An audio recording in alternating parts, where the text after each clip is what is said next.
After the end of World War II, the world was split into two, East and West.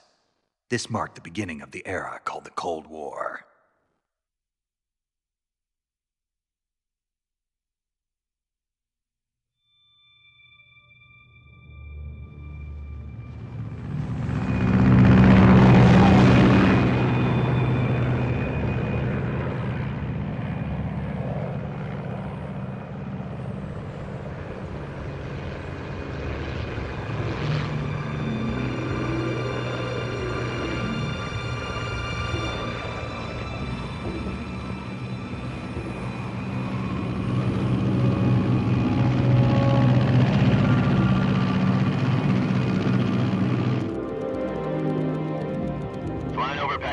Altitude 30,000 feet.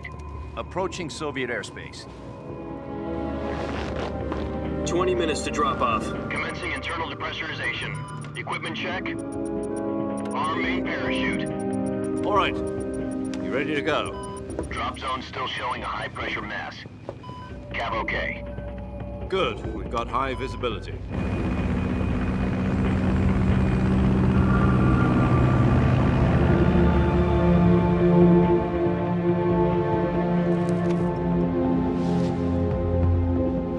Put out that cigar. Connecting oxygen hose to interior connector. Put on your mask.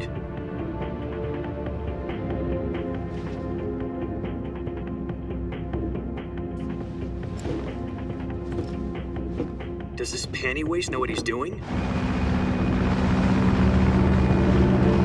Approaching release point. 10 minutes to drop off. Hey, are you deaf?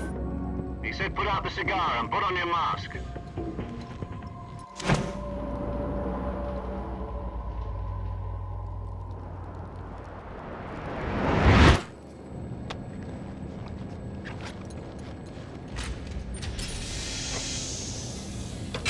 Depressurization complete. Checking oxygen supply. 6 minutes to drop off. Opening rear hatch.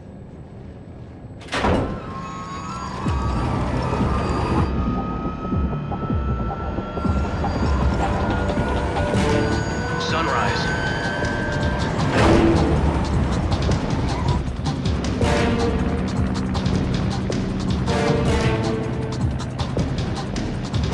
External temperature minus 46 degrees Celsius.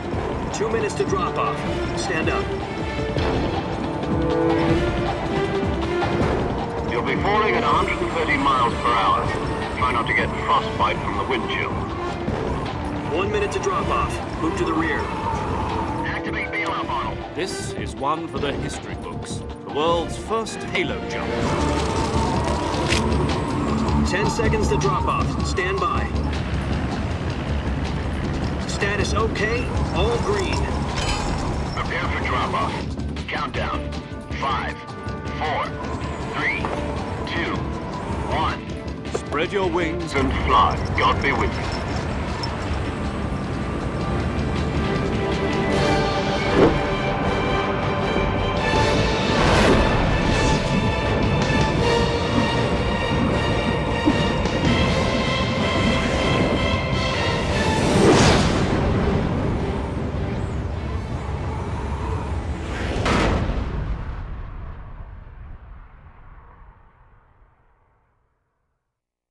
Jack, I've got some important news. The head of the CIA has finally given us the green light for the Virtuous mission. Virtual mission? No, the Virtuous mission. The future of our Fox unit depends on it. If it succeeds, we'll be officially organized into a unit. Virtuous mission? Sounds like some kind of initiation ritual. You know, don't get cocky. This isn't a training op. Right. So what exactly is this wonderful mission? Well, about 2 years ago, a certain Soviet scientist requested asylum in the West through one of our moles. His name is Nikolai Stepanovich Sokolov. He's head of the OKB-754 Design Bureau, one of the Soviets' top-secret weapon research facilities, and the East's foremost expert on weapons development. Sokolov? Isn't he that famous rocket scientist? The very same. On April the 12th, 1961, the Soviets achieved the first manned spaceflight in history. The Earth was blue, but there was no God. Well spoken. The rocket that carried Yuri Gagarin into orbit was the A-1, known as the Vostok rocket. Sokolov is said to be the man most responsible for the multi-engine cluster used in that rocket. After Gagarin's flight, Sokolov left rocket development to become the head of the newly established Design Bureau. From a lowly technician to head of a design bureau, that's quite a success story, so why do you want to defect? It seems he'd become afraid of his own creations. Afraid? Call it a crisis of conscience. And for that, he left his country and his family behind and went over the fence? Not exactly. One of his conditions was that his family was also to be taken safely to the west. We used a mole to get the family out first and succeeded in sneaking Sokolov over the Berlin Wall shortly afterwards. I was the one who conducted the operation. The security on the eastern side was still full of holes back then. Then what? We got Sokolov over in one piece, but the whole ordeal had left him exhausted, and we checked him into a hospital in West Berlin. It took him 2 weeks and more than 600 miles to get from the research facility in the Soviet Union to Berlin. He was in no condition to say anything coherent. And it was only a week later that we had something much bigger on our hands. The Cuban Missile Crisis. October the 16th, 1962, President Kennedy received word that the Soviets were in the process of deploying intermediate-range ballistic missiles in Cuba. The president demanded that the Soviets dismantle and remove the missiles.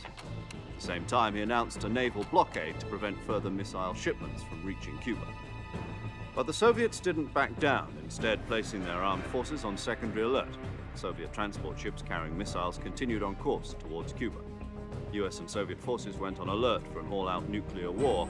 Frantic negotiations were conducted through the UN's Emergency Security Council and unofficial channels to end the hair-trigger standoff. Finally, on October the 28th, the Soviet Union agreed to remove its missiles from Cuba. And so the world avoided a nuclear holocaust. But in order to get the Soviets to pull their missiles out, we had to make a deal. You mean the one where the US agreed to remove its IRBMs from Turkey? No. The Jupiter IRBMs deployed in Turkey were obsolete, and we were going to get rid of them anyway. They had no strategic value whatsoever to either the US or the Russians.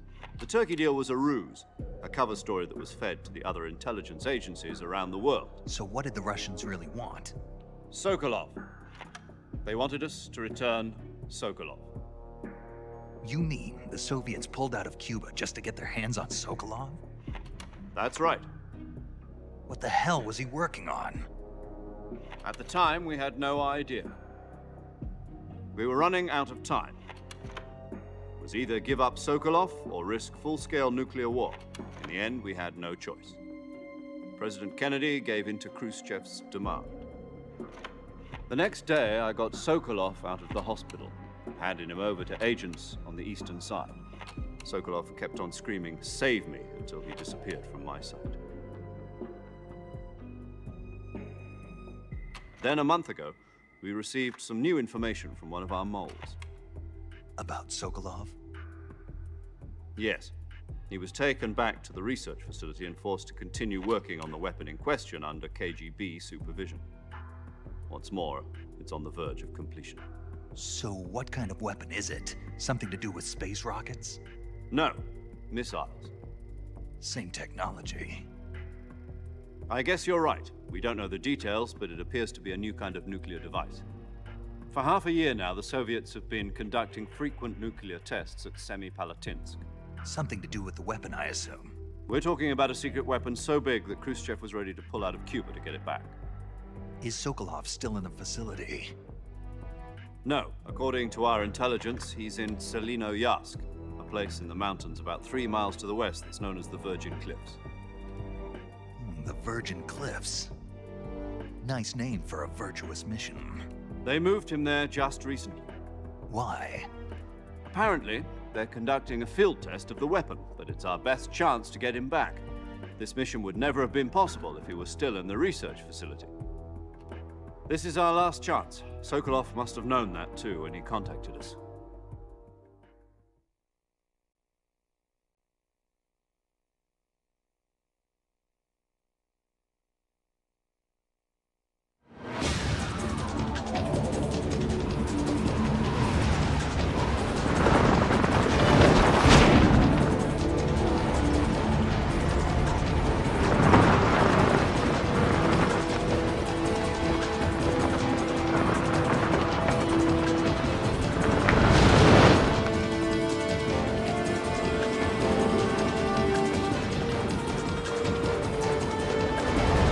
Listen up, Jack. Your mission is to infiltrate Selino Yask in the Soviet mountains, ensure the safety of Sokolov, and bring him back to the West.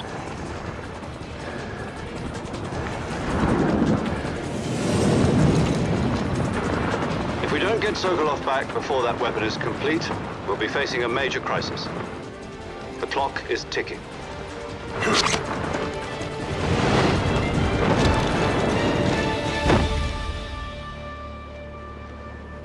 Once we've confirmed the rescue of Sokolov, stand by at the recovery point. A recovery balloon will be dropped at that point. Helium will be pumped into the balloon to inflate it. The process takes about 20 minutes. Once it's complete, the gunship's arm will latch onto the balloon and pull it up. The Fulton surface-to-air recovery system. I'm familiar with the theory. Take it easy. It's been combat-proven. Do you think Sokolov is up to it? The shock will be less than during a parachute jump, and the arm can handle up to 500 pounds. So you're planning on going over the border in a single combat Talon?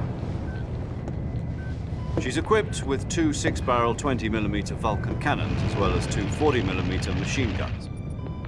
Sounds like she could hold her own against a battalion of tanks. Even with the fuel in the reserve tank, we're facing a 4-hour time limit. If all goes well, it shouldn't take more than a few hours. Home in time for dinner. But if anything goes wrong, you'll be eating dinner, breakfast, and all the rest of your meals in the jungle.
Do you copy?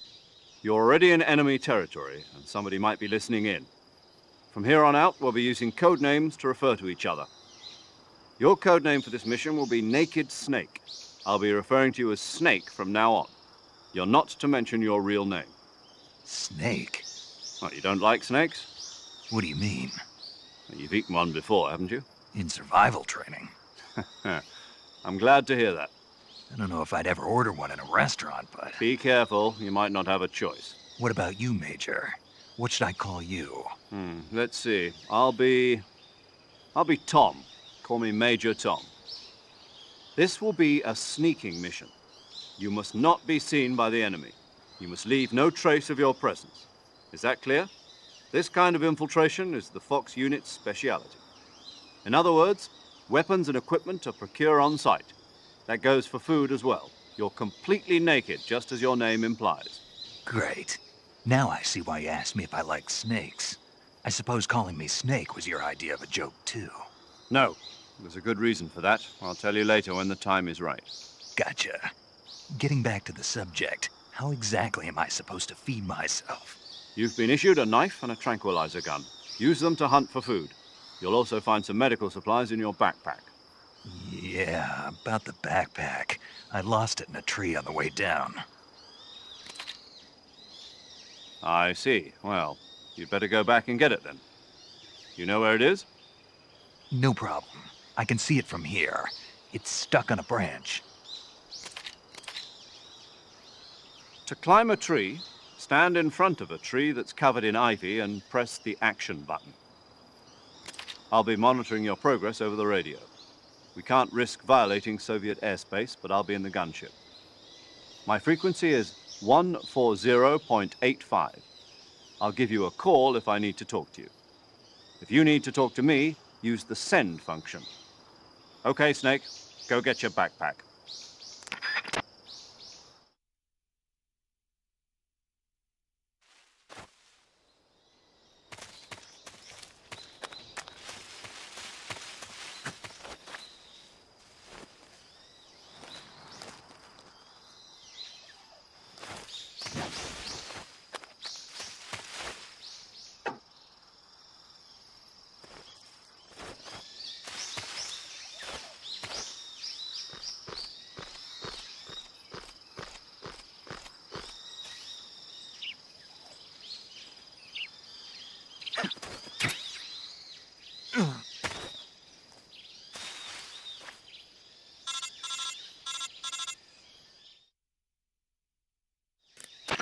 I see you've retrieved your backpack, Snake. To equip a weapon, it's necessary to take it out of your backpack. In the survival viewer, choose Weapon from the backpack. Your available weapons will be displayed in a window in the upper left. From that list, choose the weapon you want to equip and press the Enter button. For other equipped items, just do the same thing from Item. Got it. Use the survival viewer backpack. Yep, that's right. Survival is fundamental to this mission. After you've been out in the field for a while, your stamina will start to drop. If your stamina gets too low, it'll affect your performance. You won't be able to shoot accurately, for example, and your wounds won't heal as smoothly. Keep an eye on your stamina so you don't run out. To recover lost stamina, you can hunt for local flora and fauna. You can use either your tranquilizer gun or your knife to hunt. My only weapon is a Mark 22 Hush Puppy tranquilizer gun? That's right. It's been fitted with its own suppressor. However, the suppressor will deteriorate every time you fire. Once its durability reaches 0, the noise suppression effect will be gone. So don't get too trigger-happy with it. The suppressor's durability is shown in the icon. Any weapons and equipment beyond what you're carrying now, you'll have to find as you go. I have to find my own weapons and equipment? Whose crazy idea was this anyway? Solo covert actions are standard Fox operating procedure. You can't leave any traces of your presence. No weapons, equipment, footprints, sweat, or bodily waste. The same goes for bullets and cartridges, too. Your presence in enemy territory is already a violation of international conventions of warfare. There aren't supposed to be any American soldiers in Russia. It could spark an international incident. You can't let anyone see you. You can't let the enemy know you're there. This is a stealth mission. You're a ghost, Snake, in every sense of the word. And there'll be no rescue if you're captured. The military and US government will deny any involvement in the affair. Then I'll just have to take care of myself, huh? I'm afraid so. You've been given a fake death pill for that purpose. SIS guidelines stipulate that soldiers on covert ops like this one be issued a potassium cyanide capsule. Tape it to your body so you can take it when you need to. How generous of you. Use it if you're taken prisoner by the enemy. It'll send you into a state of false death for a short time. Fooling them into thinking that I'm really dead. So, how do I come back to life? Just take the revival pill. You mean that thing they put in my tooth before the mission? That's the one. But be careful. If you remain in a state of false death for too long, nothing will be able to bring you back. Remember that. I'll keep it in mind. You said this was a solo mission, right? Right. I guess that means I can't count on any reinforcements. Correct. The mission rests entirely in your hands. A real one-man army. Relax. There's a support team ready to back you up over the radio. Who? I'll introduce them to you. This time, survival is of utmost importance. The first member of the support team will be in charge of monitoring your physical condition, acting as a medic, so to speak, as well as recording your mission data. She's a member of Fox as well, and she's here on the gunship with me. She? Hello, Snake. I'm paramedic. Nice to meet you. Paramedic. As in a medic who comes in by parachute. Aren't you going to tell me your real name? Are you going to tell me yours, Mr. Snake? My name, huh? It's John Doe. And they call you Jack for short. You're a regular Captain Nemo. A name means nothing on the battlefield. After a week, no one has a name. What's your name? Jane Doe. Very funny. I wasn't joking, but I'll tell you my name only if you manage to make it back alive. My frequency is 145.73. She's also in charge of recording your mission data. Whenever you want to save, send a message over the reserved save frequency, 140.96. So saving lets me record my mission data. That's right. It also records the state of your health. Good to know. There's one more person I want to introduce you to, Snake. Huh? Speaking of snakes, you remember the boss, don't you? A legendary soldier and your mentor. Actually, it was the boss that got the DCI's authorization in the first place. She's going to be serving as Fox's mission advisor. Boss is? She also helped me plan this mission. She and I were at SAS together. Jack, is that you? How many years has it been? Boss? That's right. It's me. Oh. Talk to me. Let me hear your voice. It's been 5 years, 72 days, and 18 hours. You've lost weight. You can tell just by the sound of my voice. Of course I can. I know all about you. Really? Well, I don't know anything about you. What's that supposed to mean? Why'd you disappear on me all of a sudden? I was on a top-secret mission. You didn't need me anymore. But there were still so many things I wanted you to teach me. No, I taught you everything you needed to know about fighting techniques. I taught you all I could. The rest you needed to learn on your own. Techniques, sure. But what about how to think like a soldier? How to think like a soldier? I can't teach you that. A soldier needs to be strong in spirit, body, and technique. And the only thing you can learn from someone else is technique. In fact, technique doesn't even matter. What's most important is spirit. Spirit and body are like two sides of a single coin. They're the same thing. I can't teach you how to think. You'll just have to figure it out for yourself. Listen to me, Jack. Just because soldiers are on the same side right now doesn't mean they always will be. Having personal feelings about your comrades is one of the worst sins you can commit. Politics determine who you face on the battlefield. And politics are a living thing. They change along with the times. Yesterday's good might be tomorrow's evil. Is that why you abandoned me? No, it had nothing to do with you. I already told you, Jack. I was on a top-secret mission. A soldier has to follow whatever orders he's given. It's not his place to question why. But you're looking for a reason to fight. You're a natural-born fighter, but you're not quite a soldier. A soldier is a political tool, nothing more. That's doubly true if he's a career soldier. Right and wrong have no place in his mission. He has no enemies and no friends. Only the mission. You follow the orders you're given. That's what being a soldier is. I do whatever I have to get the job done. I don't think about politics. That's not the same thing. Sooner or later, your conscience is going to bother you. In the end, you have to choose whether you're going to live as a soldier or just another man with a gun.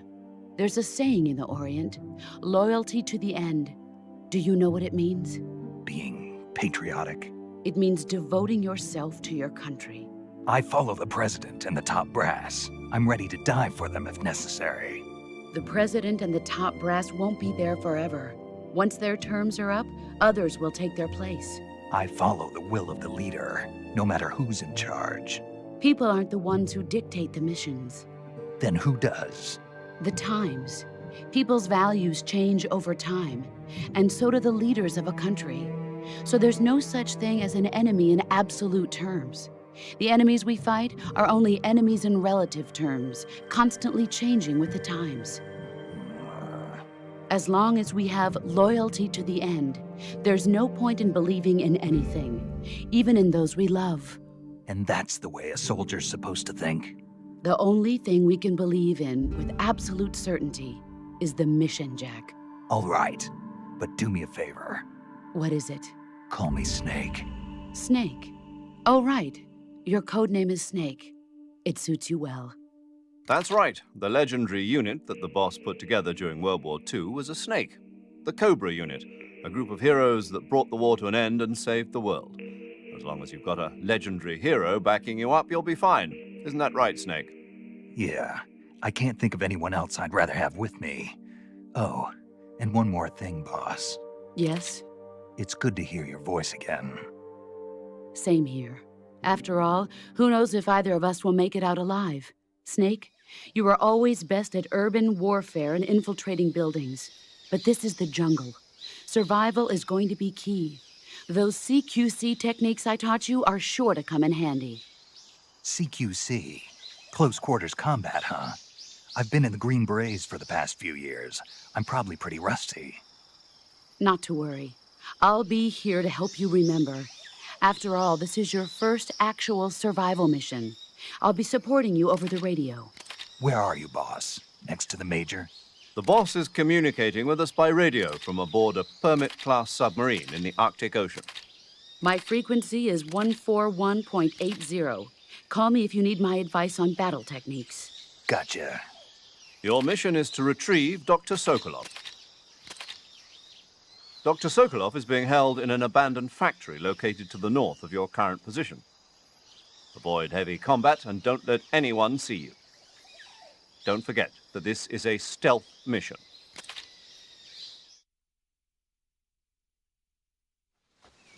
Snake, try to remember some of the basics of CQC.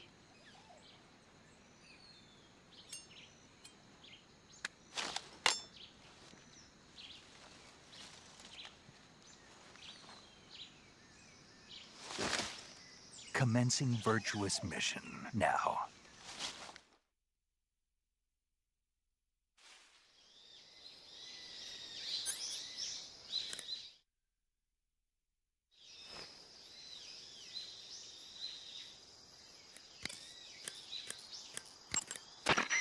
Saving the game, Snake?